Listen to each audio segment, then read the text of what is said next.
One देवी, love, कुश, कहाँ हो सब? लव, कुश, कुश, लव। उस दुष्ट असुर का महल तो ध्वस्त हो रहा है।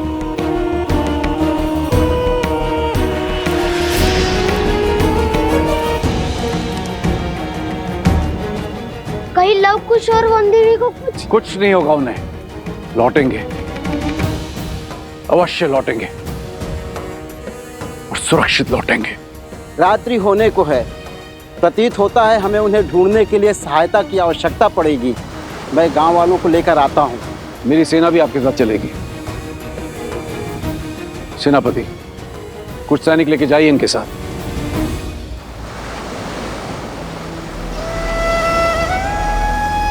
हे नारायण, रक्षा कर।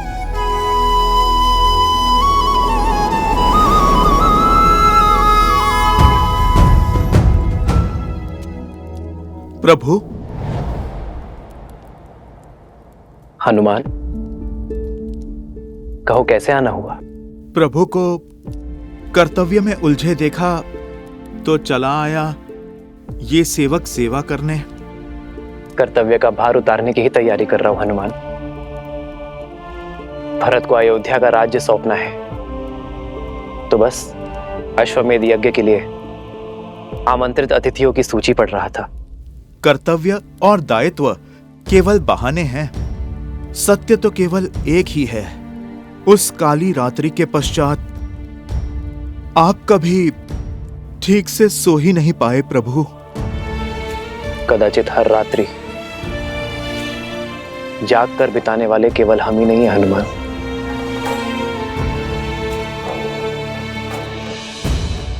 महाराज जनक,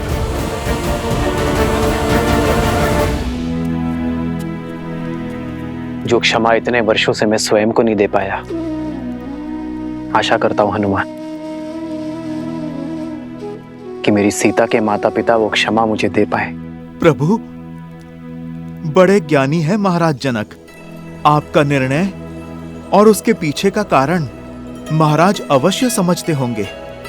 जाने से पहले माता सीता ने उन्हें समझाने के लिए पत्र भी तो लिखा था।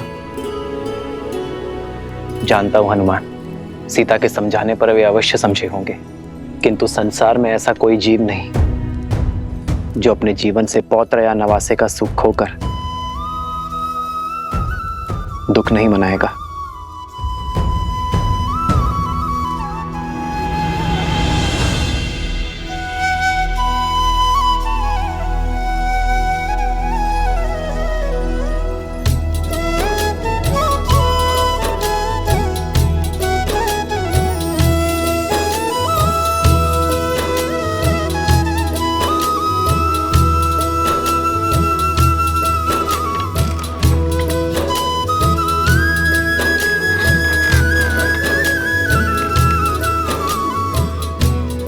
आनंद आ गया। क्या यात्रा थी। लगा मानो देवी फल्गु ने गोद में उठाकर प्रेम भरा झूला झुलाया हो। धर्म के पथ पर कठिनाइयों की धूप के साथ साथ सुकर्मों की शीतल छांव भी आती है पुत्रों। माता, शीघ्र चलिए, महाराज जनक आपकी प्रतीक्षा कर रहे हैं।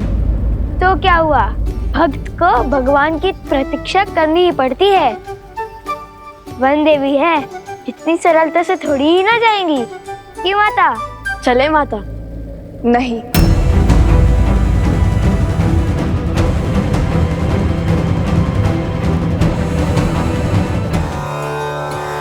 मेरा अर्थ है कि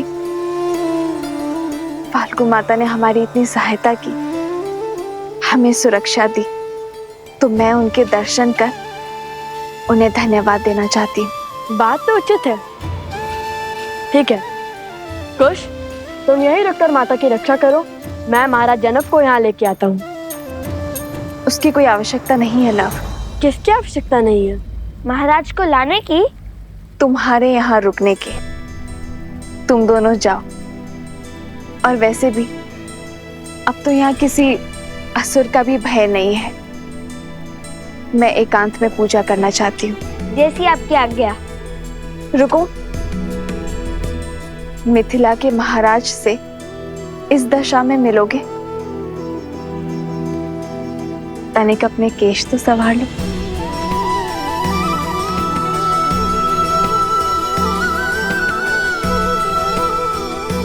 देखो अब कितने सुंदर दिख रहे हो। और हाँ, याद रहे, महाराज जनक मेरे पिता के समान है, तो उनके आदर में कोई कमी नहीं रहनी चाहिए। समझे तुम दोनों?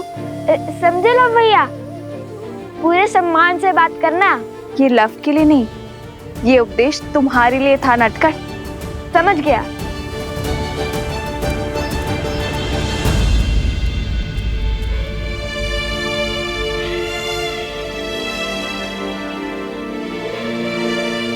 ये कैसे दुविधा में डाल दिया महादेव। शीघ्र ही लवकुश पिताश्री को यहाँ ले आएंगे, और यदि उन्होंने मुझे यहाँ ऐसे देख लिया तो नहीं। जब तक मेरे पुत्र को उनका नाम अयोध्या में उन्हें सम्मान नहीं मिल जाता, तब तक मैं अपना सत्य किसी को नहीं बता सकती, किसी को भी नहीं।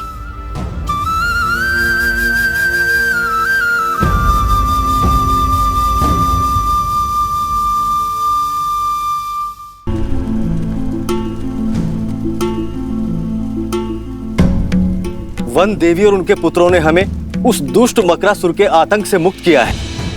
हमें उनकी विजय ने दूसरा जीवन दान दिया है। हमें भी थोड़ी सहायता करने का अवसर प्रदान कीजिए महाराज। धर्म का मार्ग तो सबके लिए खुला है। सेनापति जी, हमारी सेना की एक टुकड़ी को कहिए कि इस क्षेत्र में चारों ओर फैल जाए। मुझे किसी भी मूल्य में दोनों बालक और वन देवी चाहिए, और हमारी सेना की एक टुकड़ी जल के भीतर भी जाएगी, जिसका नेतृत्व हम स्वयं करेंगे।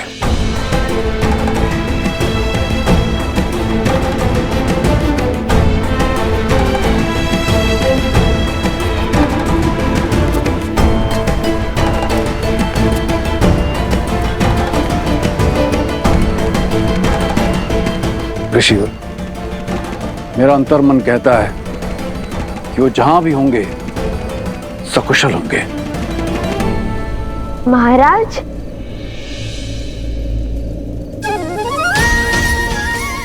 महाराज, हम भी कुशल हैं और हमारी माता भी।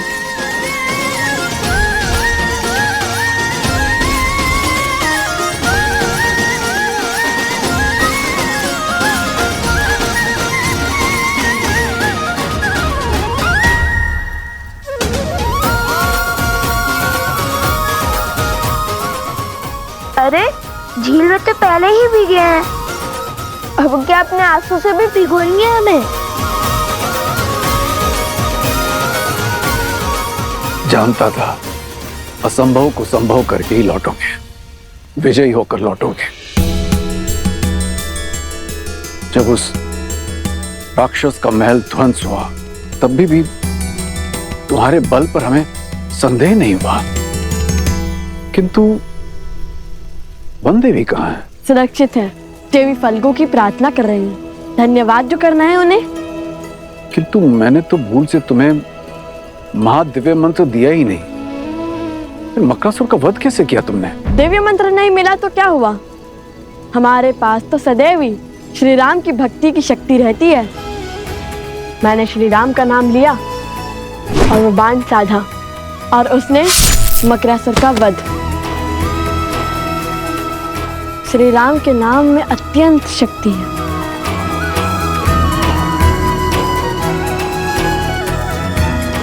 वही शक्ति जो हनुमान जी को राम नाम से मिलती है। ऐसा प्रतीत हो रहा है कि तुम दोनों राम और राम कथा के प्रशंसक हो, भक्त हो उनके। पूरी कथा सुनी है या? सुनी है महाराज, हमें राम कथा का एक एक शब्द कंठस्थ है। हमसे बड़ा राम भक्त इस संसार में कोई दूसरा नहीं है।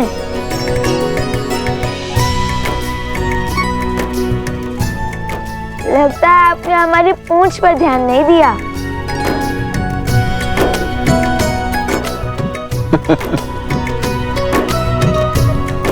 अर्थात सीधा प्रतिस्पर्धा हनुमान जी से है ना?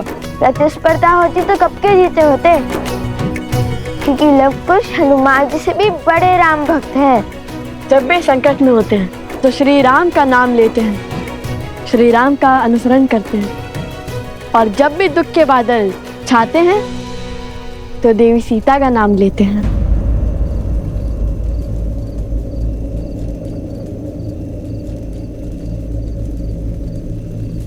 सीता?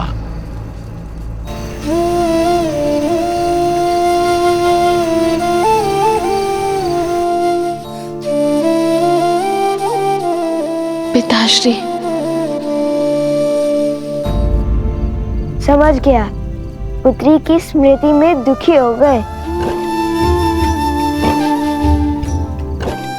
माता कहती है कि पुत्री पिता का घर छोड़ पति का संसार बसाती है, इसलिए पिता की प्रिय होती है। किंतु आपकी पुत्री तो पूरी अयोध्या की प्रिय बन गई, श्री राम की अर्धांगिनी बन गई। भला आपको कैसा दुख, कैसी चिंता? आप चिंतित ना हो महाराज, हम शीघ्र ही अयोध्या जाकर श्री राम और देवी सीता को आपकी कुशलता का क्षण पहुंचाएंगे। अयोध्या? हाँ, अयोध्या, आपकी पुत्री का राज्य, उनका घर, जहाँ वो श्री राम के साथ सुख से रहती हैं।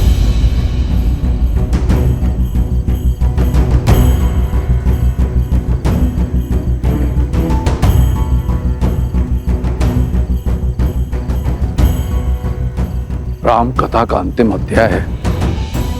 क्या पढ़ाया है तुम्हारे गुरुजी ने? परीक्षा ले रहे हैं हमारी। अंत में राजा राम और महारानी सीता का पट्टाभिषेक होता है और वो सुख से अयोध्या का कार्यभार संभालते हैं। कैसी अभागी हूँ मैं, इतने वर्षों बाद पिताश्री को देख तो सकती हूँ, किंतु उनके समक्ष नहीं जा सकती, उनके चरण स्पर्श नहीं कर सकती, सुख दुख के बोल नहीं बोल सकती, उन्हें उनके नातियों का परिचय नहीं दे सकती।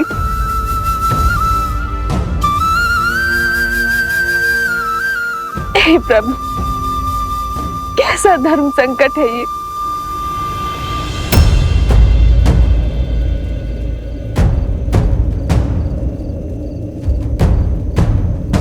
क्या करें आप ऋषि कुमार? हमारी माता ने कहा कि आप उनके पिता समान हैं, तो आप हमारे नाना हुए, और नातियों का उनके नाना से आशीर्वाद लेना उनका धर्म भी है और अधिकार भी। मुझे क्षमा करना पिताश्री, मैंने आपसे अपने नातियों के साथ खेलने का सुख, उनके बालपन में अपनी संतान का बालपन जीने का सुख, उन्हें कथाएं सुनाने का सुख, उनके मुख से नाना शब्द सुनने का सुख सब छीन लिया।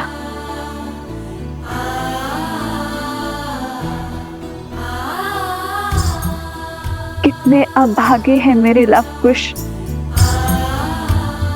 जो मिथिला के ज्ञान से वंचित है। ननिहाल में उन्हें मिलने वाले प्रेम से दूर रह गई मेरे लव कुश। अब तो साक्षात देवी सीता के पिता और श्री राम के ससुर हैं। हमें शीघ्र ही उनसे भेंट करने का आशीर्वाद दे दीजिए ना। आशीर्वाद के लोभ से प्रणाम। हाँ, जानता हूँ, लोग से प्रणाम करना बुरी बात होती है।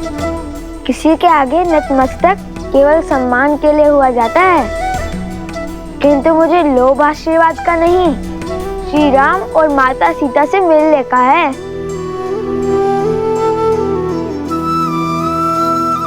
ईश्वर सदैव तुम्हारे हृदय को भोलेपन से भरा रखे। द्वेष और स्वार्थ का मैल तुम्हारे मन को छू भी न सके और तुम्हारा नाम इस संसार के सबसे वीर योद्धाओं में सम्मिलित हो। बिल्कुल तुम्हारे प्रभु, तुम्हारे आदर्श श्री राम की तरह, और तुम्हें शीघ्र ही उनसे मिलने का सौभाग्य प्राप्त हो। धन्यवाद महाराज। धन्यवाद महाराज। वनवास हो या रावण का पाश, आज तक ईश्वर ने मुझे जो भी दिया मैंने उसे नियति समझकर स्वीकारा। कभी कोई उल्हाना या कभी कुछ नहीं मांगा मैंने, किंतु फाल्गु देवी आज मैं आपसे मांगती हूं, यदि मैंने आपकी तपस्या सिद्ध की है तो बिना अपने पिता के समक्ष आए उनके चरण छू पाने का सुख दे दीजिए मुझे। दे दीजिए माता।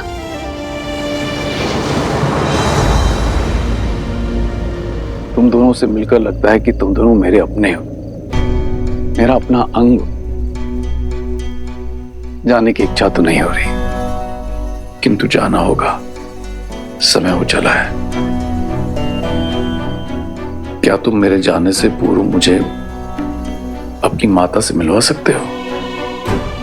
मैं उनके दर्शन करना चाहता हूँ। अवश्य, क्यों नहीं।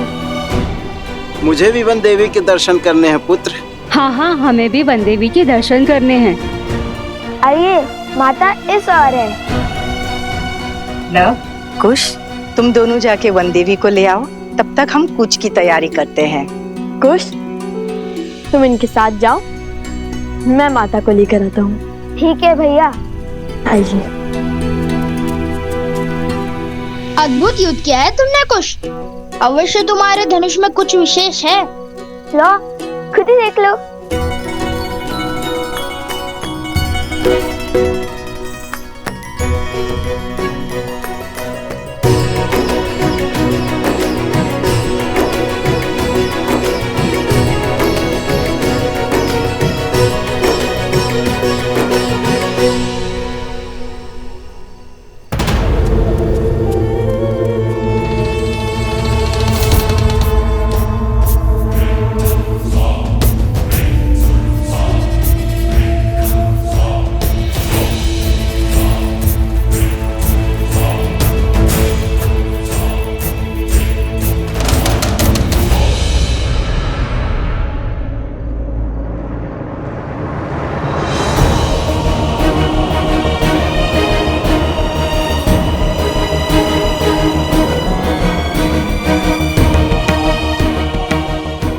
मेरी विनती सुनिए फाल्गु माता, मेरी विनती सुनिए। सोमकरण, सोमकरण।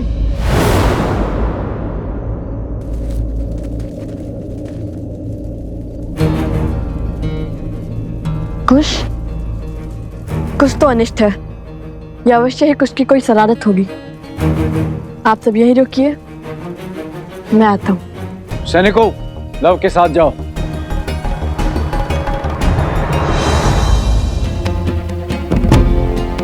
जाओ, वो दीप ले आओ।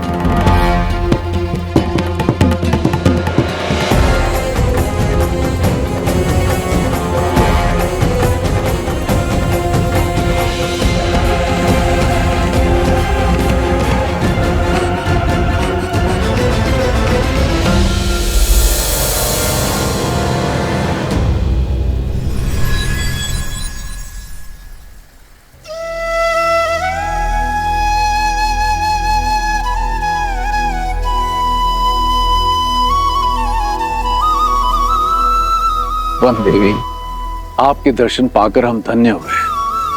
आपके पुत्रों को देखकर दो राजकुमारों का स्मरण हो आया, राम और लक्ष्मण।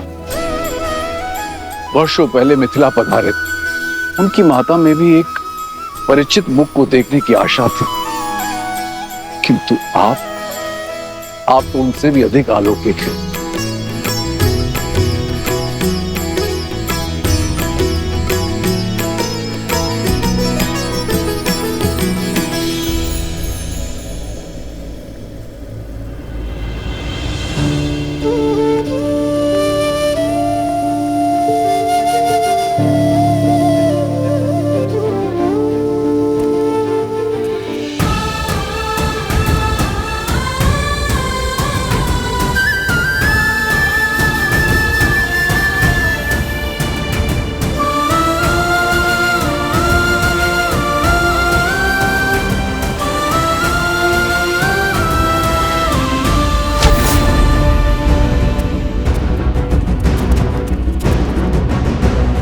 उस और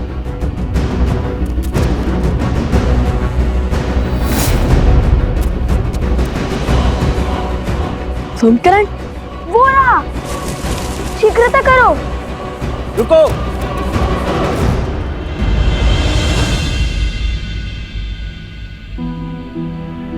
आप सब यहाँ, और माता माता कहाँ है? मैंने वन देवी के दर्शन पाने का सौभाग्य पा लिया है। वो अभी भी मौन धारण किए देवी फाल्गु की आराधना में लीन है। मेरी इच्छा पूर्ण करने के लिए, मुझे ये सुख देने के लिए धन्यवाद माता। ये मेरा नहीं, आपके सुकर्मों का, आपकी शुद्ध भक्ति का प्रताप है देवी सीता। मैं आपके तप से प्रसन्न हुई, परंतु अब मुझे आपके पुत्रों से कुछ चाहिए। मेरे पुत्रों से? क्या माता? ऋषिवर, आपने हमें क्यों रोका? सोमकर्ण के प्राण संकट में हैं। समय नहीं है हमारे पास। कुछ नहीं होगा तुम्हारे मित्र को, क्योंकि उस असुर को सोमकर्ण के नहीं, तुम्हारे प्राण चाहिए। अपने राजा मकरासुर की मृत्यु का प्रतिशोध चाहिए। तो क्या अपने प्राण बचाने के लिए अपने मित्र के प्राण दांव पर लगाएंगे हम? कदापि नहीं। उचित कहा भैया। वैसे भी जिस राजा को मार गिराया, उसके सेवक को तो यूं धराशायी कर देंगे हम। इसमें कोई संदेह नहीं है कि वो असुर तुम्हारे वीरता के समक्ष टिक पाए। इतने घमासान युद्ध के बाद भी तुम्हारा साहस देख अत्यंत प्रसन्नता हो रही है। ये मेरा सौभाग्य होता यदि मुझे तुम्हारे साथ युद्ध करने का अवसर मिलता। किंतु हमारे तो आपसे कोई पैर ही नहीं है, फिर आप क्या हमारे साथ युद्ध करना चाहते हैं? कुश, वे हमारे साथ असुरों से युद्ध करना चाहते हैं, हमारे विरुद्ध नहीं। ओह, परंतु आपकी आयु? जानता हूं वृद्ध हो चुका हूं, इसीलिए तुम्हें संकोच, किंतु मैंने इस आयु तक जो अर्जित किया है उसकी सहायता अवश्य लेना।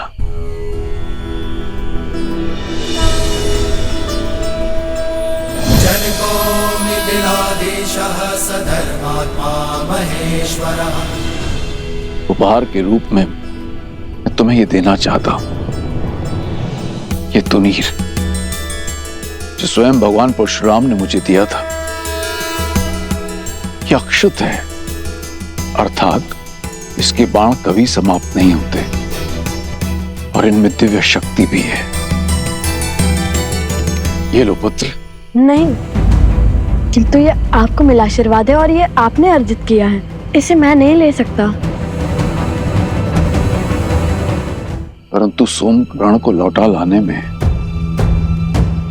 तुम्हारी सहायता करना मेरा धर्म है। क्या तुम मुझे मेरे धर्म से वंचित करोगे ऋषि कुमार?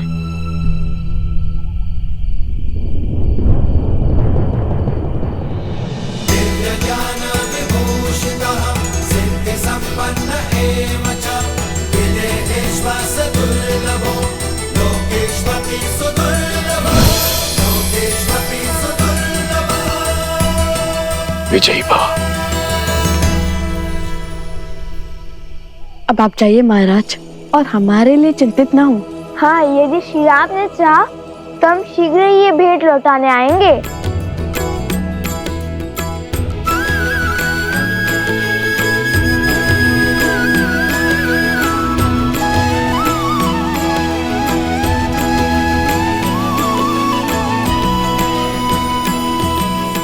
चलो कुश, माता का आशीर्वाद लेकर हम सोमकरण को खोजने चलते हैं। अभी तुम्हारे कार्य शेष हैं। माता फल्गु तुमसे कुछ चाहती हैं। हमसे? हमसे क्या? उत्तर नहीं देना था तो बोलते थे, क्यों आंखें क्यों मूंद ली? कुश, वे ध्यान कर रहे हैं। क्षमा ऋषिवर, अब ये मौन रहेगा।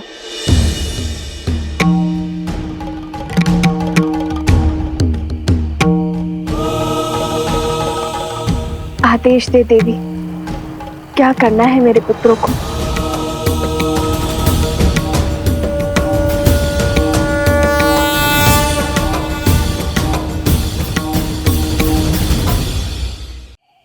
आदेश दे देवी, क्या करना है मेरे पुत्रों को? आपने और आपके पुत्रों ने मुझे नया जीवन दिया है।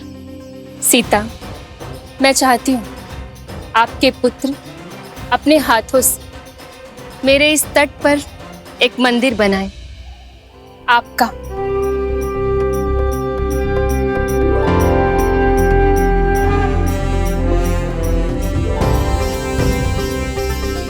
माता फल्गु चाहती हैं कि उनके तट पर वन देवी के मंदिर की स्थापना की जाए। क्या? क्या? और मंदिर का निर्माण करेंगे। लव कुश। वन देवी की, वन देवी की, वन देवी की, वन देवी की। वहाँ क्या हुआ? ऋषि असुरी के तप में मेरी इच्छा जानने की शक्ति, उन्होंने ये इच्छा सबको बता दी। आपका आभार माता। जो भी श्रद्धालु आपके मंदिर में आकर आपके दर्शन करेगा, उसे लव कुश जैसे ही संस्कारी पुत्रों की प्राप्ति हो।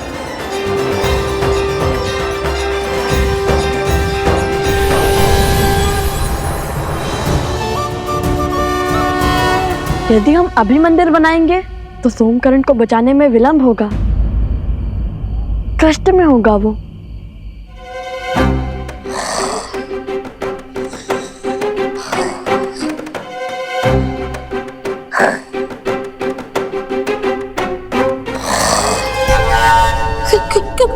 कौन है?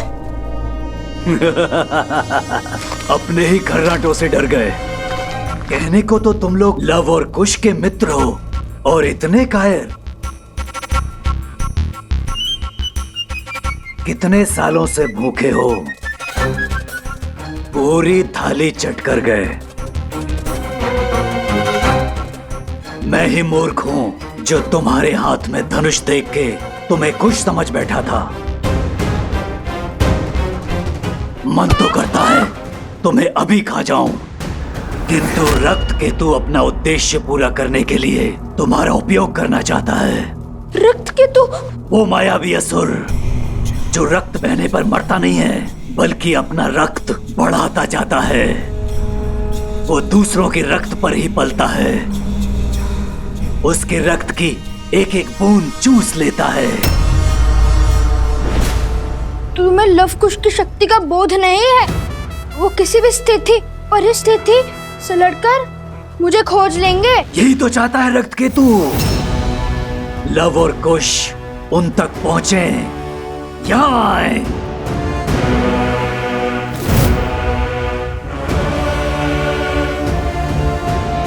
चिंतित मत हो, इस मंदिर की स्थापना से धर्म की शक्ति बढ़ेगी और अधर्म दुर्बल होगा। कुछ ही क्षण में सूर्य उदय होगा और सूरज के पहली किरण के साथ मंदिर की स्थापना करके तुम दोनों प्रस्थान करोगे। जो आज्ञा ऋषिवर। जो आज्ञा ऋषिवर।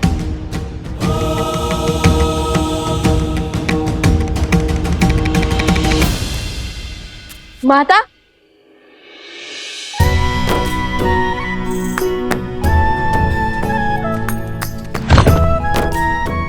जानती है माता, देवी फल्गु ने हमें आपका मंदिर बनाने का आदेश दिया है।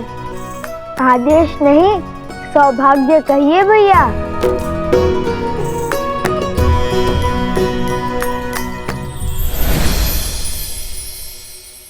देखिए माता, महाराज जनक का तुनीर उन्होंने उपहार में दिया है हमें।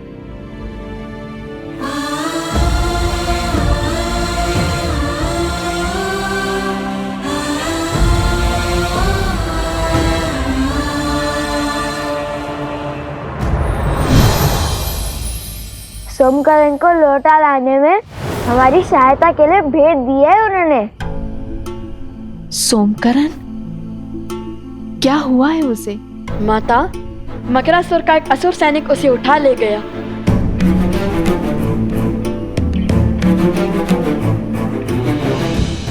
उसकी सहायता करना हमारा दायित्व है। चलो उसकी मदद करते हैं। उसकी कोई आवश्यकता नहीं है।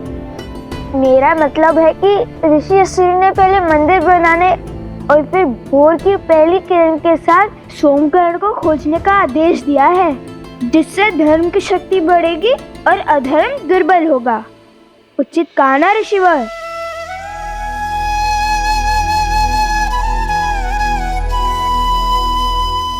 ऋषिवर सोमकरण। चिंतित ना हो देवी, लवकुश सोमकरण को अवश्य खोज लाएंगे, किंतु देवी फल्गु की इच्छा पूरी किए बिना उनका यहाँ से प्रस्थान अनुचित होगा। जैसी देवी फल्गु की इच्छा। आप विश्वास रखिए माता, कल भोर तक आपका मंदिर भी बन जाएगा और हम सोमकरण को लाने के लिए निकल चुके होंगे। कुछ नहीं होने देंगे हम सोमकरण को। वही तो है जो मेरी हर कथा पर 100% विश्वास करता है। ना कोई प्रश्न पूछता है और ना कोई उत्तर चाहता है। अपने परम मित्र को प्राण देकर भी बचाऊंगा मैं। अब मंदिर निर्माण करते हैं, तो ये कथा भी तो सोमकरण को सुनानी होगी ना।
ऋषिवर, हमने वनदेवी का तो आभार प्रकट कर दिया है। अब बारी उनके पुत्रों को धन्यवाद देने की है। हम सब उनके आभारी हैं ऋषिवर।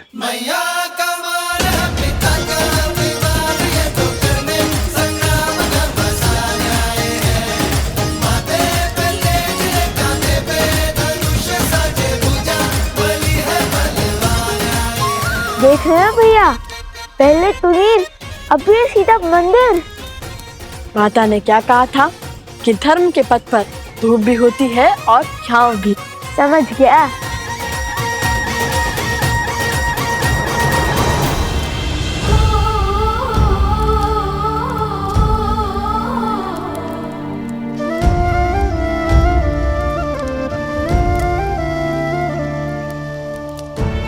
जितनी अधूरी ये सीता आपके बिना है,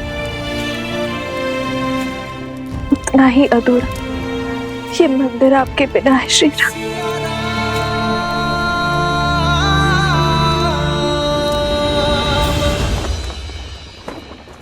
क्षमा करें प्रभु, मुझे नहीं लगता कि भरत भैया आपका ये आदेश स्वीकार करेंगे। प्रभु, वो प्राण दे देंगे किंतु आपके रहते वो अयोध्या का सिंहासन नहीं स्वीकारेंगे। भरत को मानना होगा हनुमान, क्योंकि ये उसके बड़े भाई का आग्रह है, अयोध्या के महाराज का संदेश है। भरत अयोध्या के साथ प्रतिबद्ध होगा। मैं स्वयं उसका राज्याभिषेक करूंगा।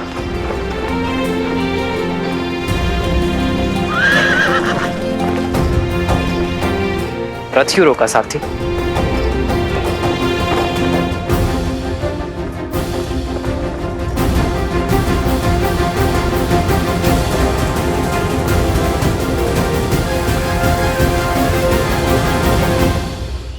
निश्चिंत होकर जाइए माता, और हमारे लिए चिंतित न हो। हम शीघ्र ही आश्रम पहुंच जाएंगे। वो भी सोमकर्ण को लेकर। ऋषि असुरी ने हमें उत्तर की ओर जाने का आदेश दिया है, वही मिलेगा सोमकर्ण। वो बच तो जाएगा ना? क्यों नहीं बचेगा? उसे पकड़ने वाला मकरासुर का तुच्छ सेवक है, और हम मकरासुर को मारने वाले लवकुश प्राणी तो इसके संकट में है। मूर्ख है जो हम जैसे वीरों से टकराने का दुस्साहस कर बैठा।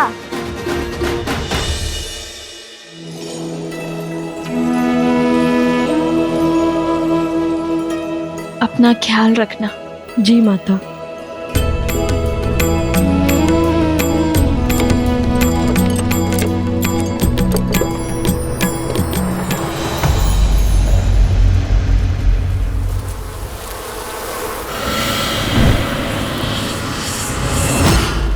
मेरा बच्चा चंद्रबाबू।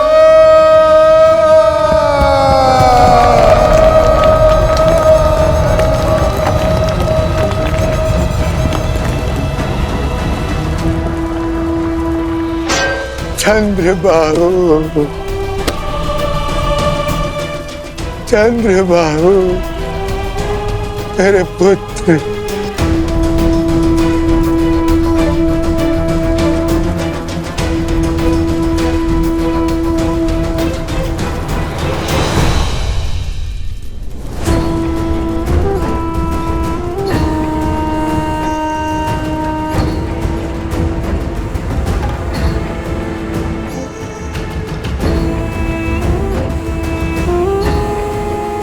बहुत प्रसन्न होगी ना तुम? प्रसन्न होगी ना अपने पति को छलकर अपने पत्नी धर्म से विमुख होगा? अरे जिसके प्राण ले लिए उसके लिए विलाप का स्वांग क्यों? तुमने मारा है मेरे पुत्र को, तुमने। हाँ हाँ हाँ, मैंने मारा है उन्हें। मैं हूं दोषी। मैंने ही उन्हें आंख बंद करके अपने पिता का अनुसरण करने दिया। कभी उन्हें धर्म का मूल्य नहीं समझाया, न्याय और सत्य का दर्पण नहीं दिखाया। हाँ, मैंने मारा है उन्हें। बस, जिस अधर्म की तुम दुहाई दे रही हो, देखती जाओ कैसे मेरे पुत्र की बलि धर्म और अधर्म के इस युद्ध में राक्षसों की ओर से अंतिम बलिदान होगी। मूर्ख मत बनिए, अपमान नहीं कर रही हूँ, आपको सत्य बता रही हूँ। आप चाहे कुछ भी कर लें, आपका पुत्र वापस लौट के नहीं आने वाला, और उनकी आत्मा को आपके झूठे धर्म की हार, धर्म की जीत से कोई अंतर नहीं पड़ता।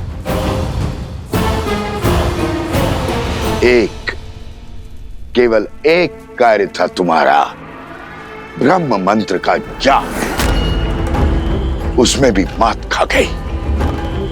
इतनी सरलता से शत्रु के बहकावे में आ गई, अपना धर्म भूल उनके धर्म का गुणगान करने लगी। जो स्वयं शस्त्र नहीं उठा पाते, वो सदा नारी को अपनी ढाल बनाते हैं। लोक अपवाद और शंका से नारी का चरित्र मलिन करते हैं। आज मैं पद्मा अपने संचित सभी पुण्यों के बदले आपको श्राप देती हूँ कि जिस नारी को आप खिलौना समझते हैं, वही आपका अंत करेगी।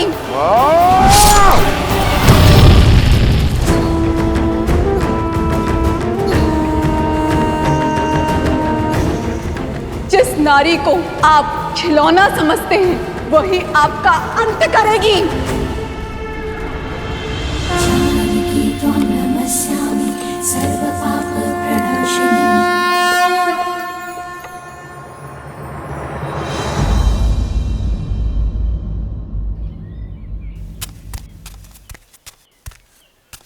कुश कुश, हाँ, चाल में शीघ्रता लाओ कुश, हमारे पास इतना भी समय नहीं है।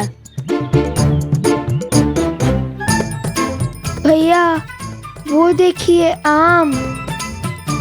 काम के बारे में सोचो कुछ, काम के बारे में सोचो। सोम किस अवस्था में होगा? भूखा होगा। उसे पीड़ा में छोड़ हम भोजन कैसे कर सकते हैं? चलो चलो।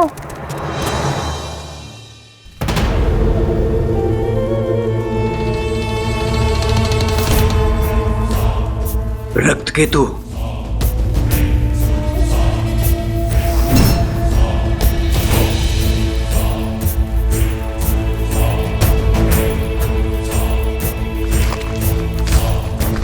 मत मारो मुझे, छोड़ दो।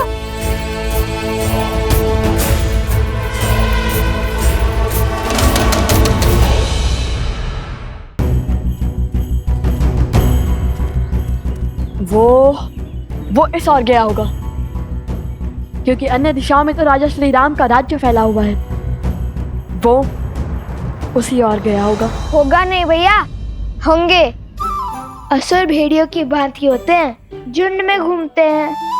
पल में तो था ही, आपके साथ रहकर बुद्धि में भी निपुण हो गया हूँ मैं। तब तो वो किसी ऐसे राज्य में गए होंगे जहाँ अधर्म का वर्चस्व हो। तो उस राज्य के राजा को हमें हराना होगा भैया। जब उस राज्य का अंत करेंगे तब उस राज्य पर हमारा अधिकार हो जाएगा ना भैया। किंतु हम तो ऋषि पुत्र हैं, राजकुमार नहीं। तो हम इस राज्य का क्या करेंगे? हम वो राज्य श्री राम के चरणों में अर्पित कर देंगे। चलो शीघ्र चलते हैं। ये तो अति उत्तम विचार है भैया, किंतु अब तक तो कोई संकेत नहीं मिला। भैया ये तो सोमकरण का कुंडल है।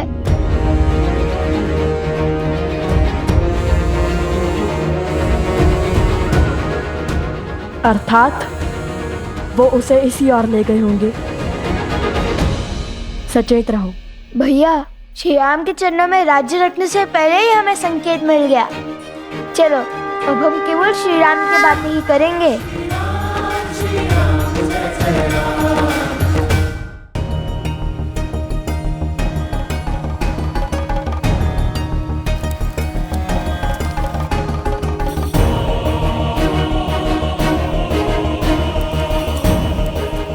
महाराज की जय हो।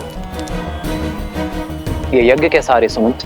आपके भाई पितृ यज्ञ कर रहे हैं श्री राम।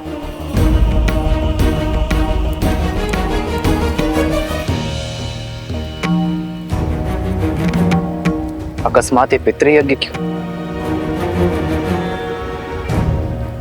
आर्य सुमंत, प्रभु के प्रश्न का आप उत्तर दीजिए। आपने युद्ध से लौटकर राजकुमार भरत को राजभार संभालने का निर्णय किया था, और वो अपने राजा की आज्ञा को ठुकरा नहीं सकते, इसलिए वो ये यज्ञ कर रहा है।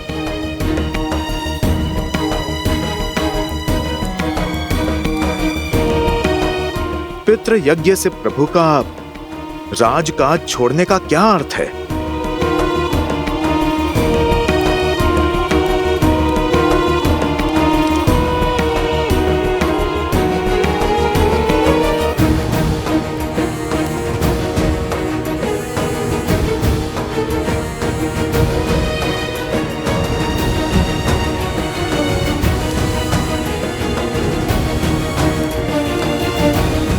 भैया आ गए, अंतिम आहुति आरंभ कीजिए गुरुदेव।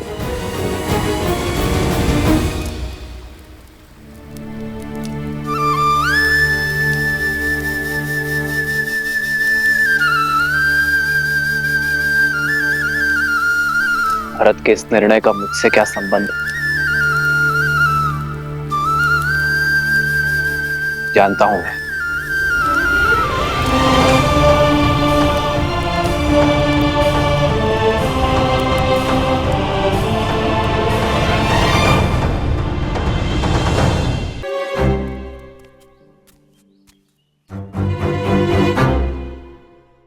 क्या हुआ? कोई संकेत मिला क्या? मिला, किंतु संकेत नहीं, प्रश्न। यदि युद्ध जीते तो राज्य श्री राम के चरणों में रख देंगे, है ना? हाँ। किंतु इतना कठिन कार्य हम करेंगे कैसे? राज्य में बसे घर, वन, उपवन, नदियाँ, गौशालाएं सब उठाकर कैसे धरेंगे श्री राम के आगे? चलिए मान लीजिए हमने हनुमान जी की बातें राज्य को अपने कंधों पर उठा भी लिया, तो भी लेकर कैसे जाएंगे? और मान लो जैसे तैसे ले ही गए, तो क्या इस राज्य को अयोध्या के ऊपर ही रख देंगे क्या? ये प्रश्न भी श्री राम के लिए ही बचा के रखूं। हाँ, यही उचित रहेगा। कह देंगे कि हम तो प्रण से बंधे हैं, हम तो राज्य ले आए।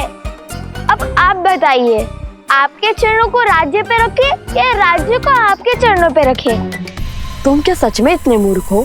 नहीं, पर भूख से ध्यान भटकाने के लिए बात ही बना ली।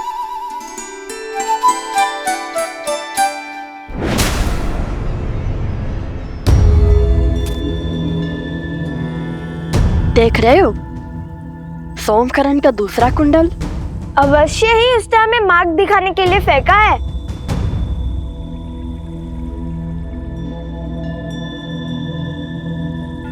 कुश! लव भैया, तुमसे भूल हुई है, मैं तो केवल एक ऋषि कुमार हूँ। भयभीत क्यों होते हो? ना मैं तुम्हें मारूंगा ना खाऊंगा। तुम मनुष्य को खाते हो? एक बार मेरी ओर देखो तो सही, जान जाओगे कि मैं क्या क्या खाता हूँ और क्या क्या करता हूँ।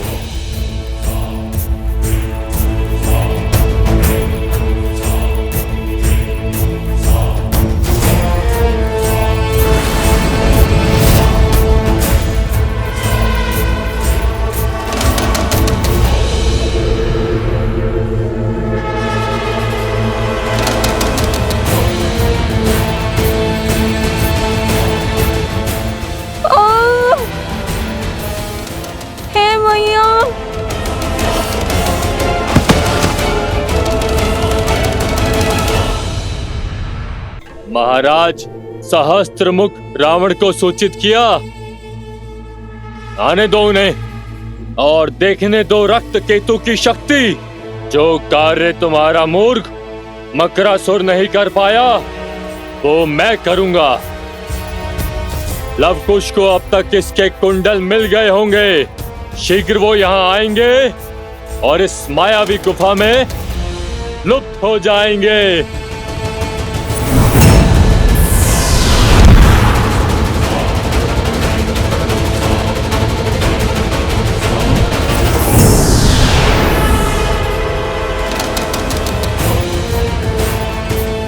इस गुफा में प्रवेश अपनी इच्छा से होता है, किंतु निकास मेरी इच्छा से।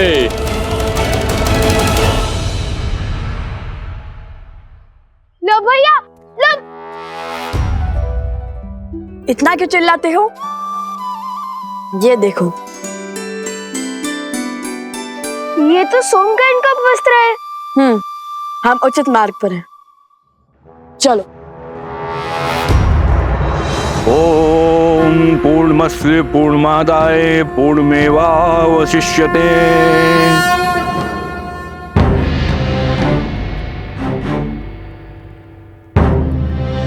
मेरे साथ बोलिए। आदरणीय पूर्वजों, आदरणीय पूर्वजों, पंचद्रव्य की यह अंतिम आहुति स्वीकार कीजिए। पंचद्रव्य की अंतिम आहुति स्वीकार करें।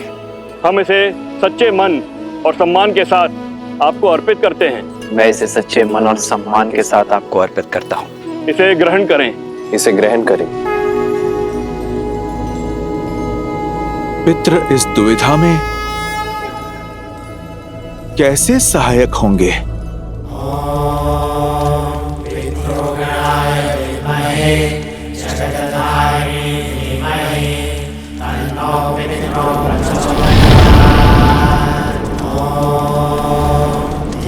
आप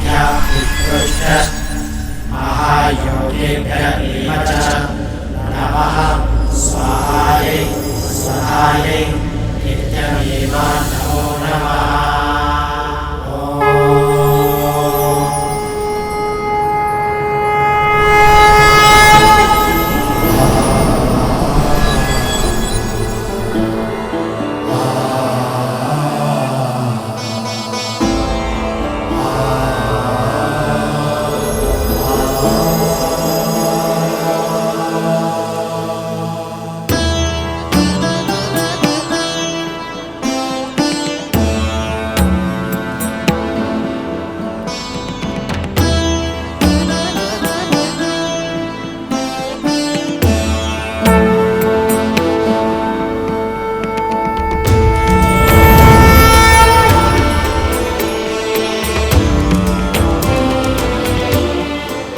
महाराज दशरथ, महाराज अज, महाराज दिलीप, महाराज रघु और सभी इक्ष्वाकु पूर्वजों, अपने वंशजों की प्रार्थना सुनने के लिए धन्यवाद।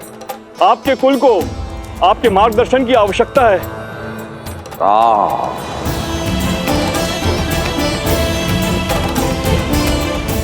मेरे पुत्र,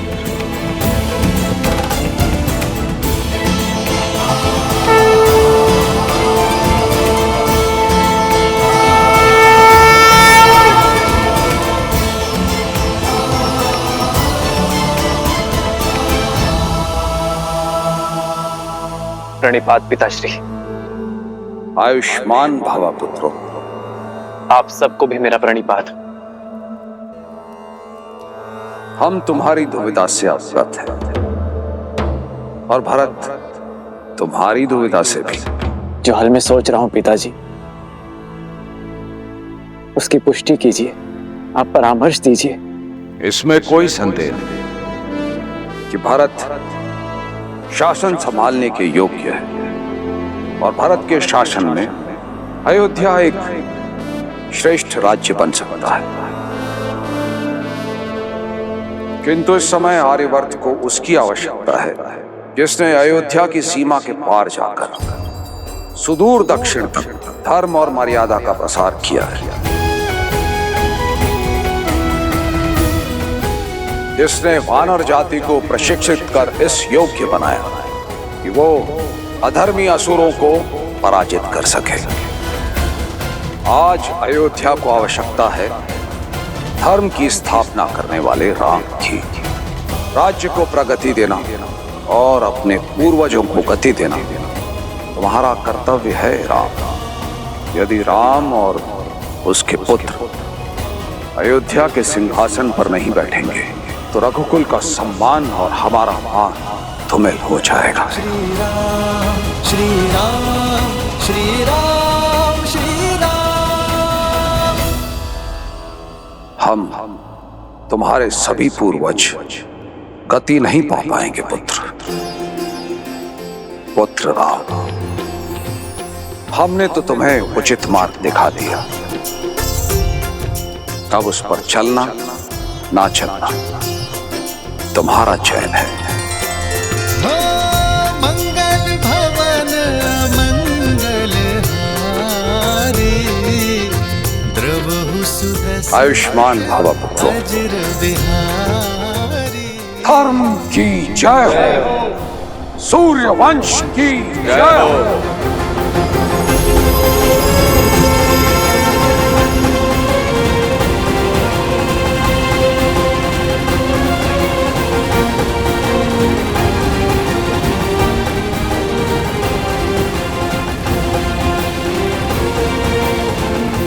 भैया,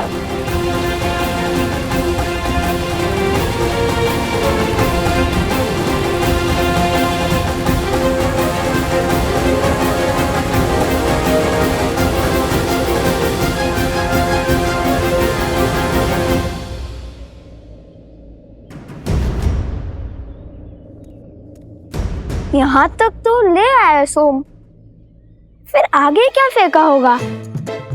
धोती और फिर कॉफिन। क्या कह रहे हो?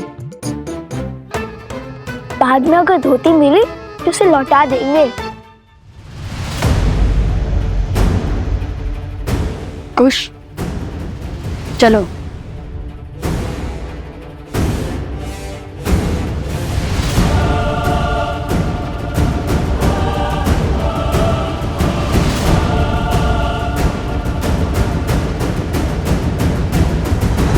जानता हूं कि तुम परिस्थितियों के पाश में उलझे हुए हो राम, किंतु मनुष्य को अनगिनत कर्तव्यों में से सदा सबसे पहले सबसे महत्वपूर्ण कर्तव्य को प्राथमिकता देनी चाहिए। जो सबसे आवश्यक है वो दायित्व निभाना चाहिए। ये पितृयज्ञ करवाकर भरत ने मुझे अपना कर्तव्य स्मरण करवा दिया आचार्य। मनुष्य का हर कर्तव्य पुत्र शब्द में छुपा है।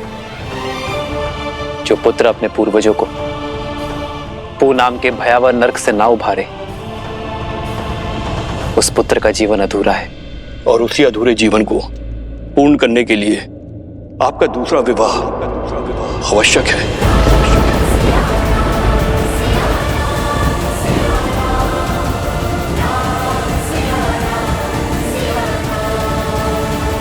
यदि आपने अयोध्या के सिंहासन का त्याग किया तो प्रजा और पूर्वज दोनों के हृदय को दुख पहुंचेगा।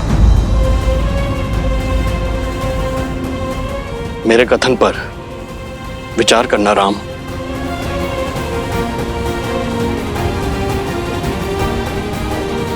जी आचार्य। कल्याण।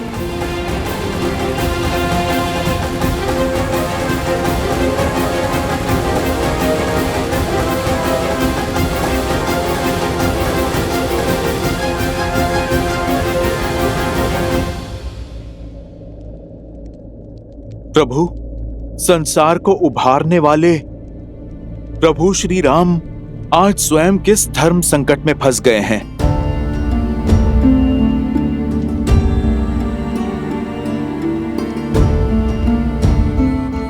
ये समय तो आना ही था हनुमान। वास्तविक धर्म युद्ध लंका में नहीं, अयोध्या में है। मैंने अपना कर्तव्य निभाने के लिए सीता का त्याग तो कर दिया, अपने हृदय से सीता को दूर कभी नहीं कर पाया। कारण चाहे जो भी हो, यदि आज मैंने दूसरा विवाह किया तो ये समस्त समाज इसे अनुचित उदाहरण मान स्त्री के विरुद्ध अन्याय करता रहेगा। यदि धर्म की मूरत सीता को अन्याय मिला तो ये समूची स्त्री जाति कभी न्याय नहीं पा सकेगी हनुमान। प्रभु, तब तो सीता मैया को लौटने का अवसर मिलना चाहिए। इतने वर्षों आप दोनों ने जो तप किया, अब उसका फल आपको मिलना चाहिए प्रभु। सोमकरण अवश्य ही भीतर बंदी होगा।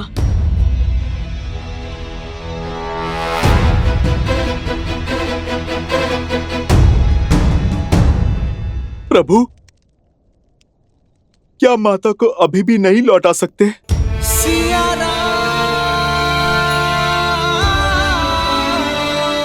अभी भी असुर और असुरी सोच जीवित है हनुमान। अधर्म को जड़ से निकालने में अब भी समय है। हमारी छोटी सी भूल लोक अपवाद की चिंगारी को भड़का सकती है।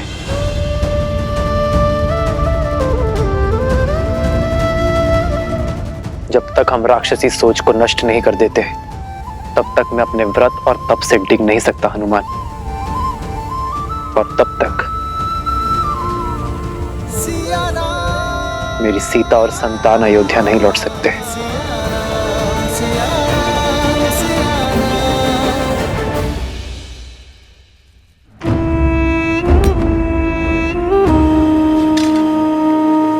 चाटुकारिता करके चार पग भी आगे नहीं बढ़ पाओगे।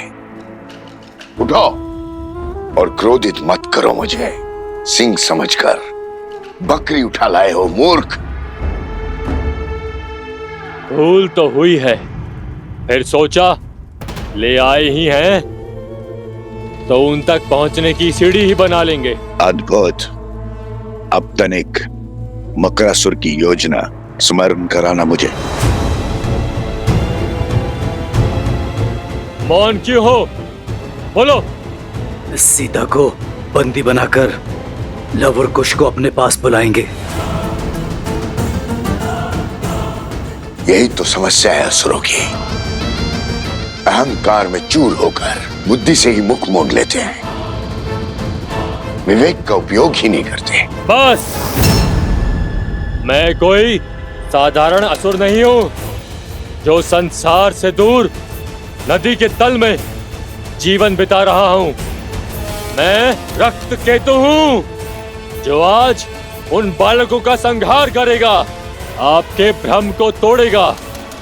इस मायावी गुफा में एक बार प्रवेश किया तो निकल नहीं पाएंगे वो दोनों, और इस गुफा को बिना दिव्य अस्त्र के भेदना असंभव है। शत्रु पर वार करने से पहले उसकी पहचान जान लेना आवश्यक है, रक्त केतु।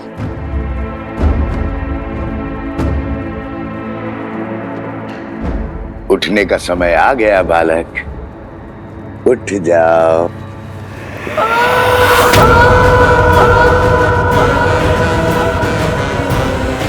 ये तो सोमकरण की ध्वनि है।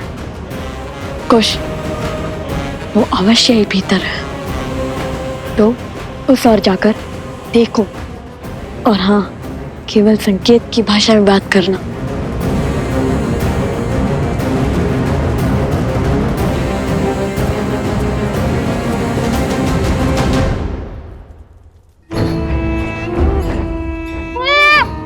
जीवित रहने की इच्छा है तो सुनो, तुम्हारे वो दो मित्र हैं, लव और कुश। तुम जानते हो वो दोनों कौन हैं? वो वन देवी के पुत्र। और ये वन देवी कौन है?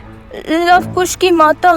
केवल लव कुश की माता नहीं, मूर्ख बालक, श्री राम की अर्धांगिनी, अयोध्या की महारानी है वो। सीता है वो, सीता।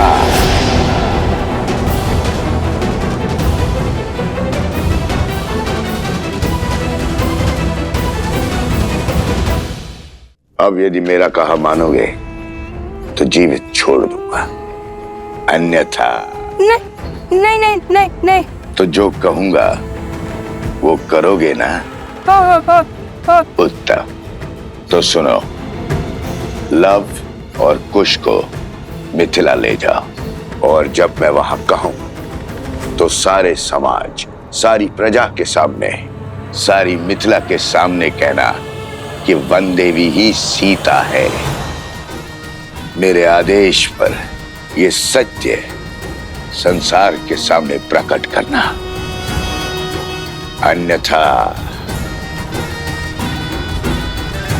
तुम्हारा मस्तिष्क विस्फोट से शत विशत होकर बिखर जाएगा। ऐसे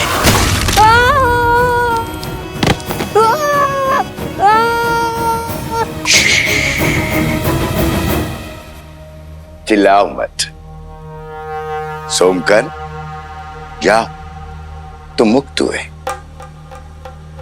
जैसा कहा वैसा ही करना।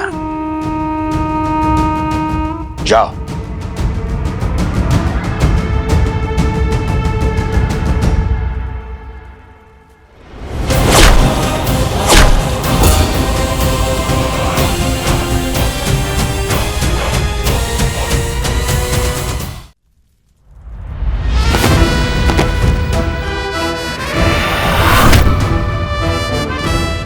चिंतित मत हो सोमकरण, हम आ गए हैं। तुम क्यों आ गए?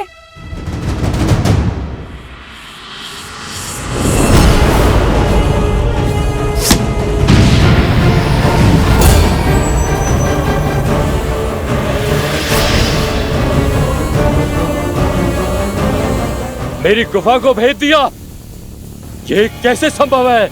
जो धर्म के मार्ग पर चलते हैं, धर्म स्वयं उनकी सहायता करता है। तुम्हारे इस मायावी गुफा को भेजने के लिए महाराज जनक सहायता दे चुके हैं, और ये उनके दिव्य तुनीर से निकला हुआ दिव्यास्त्र है।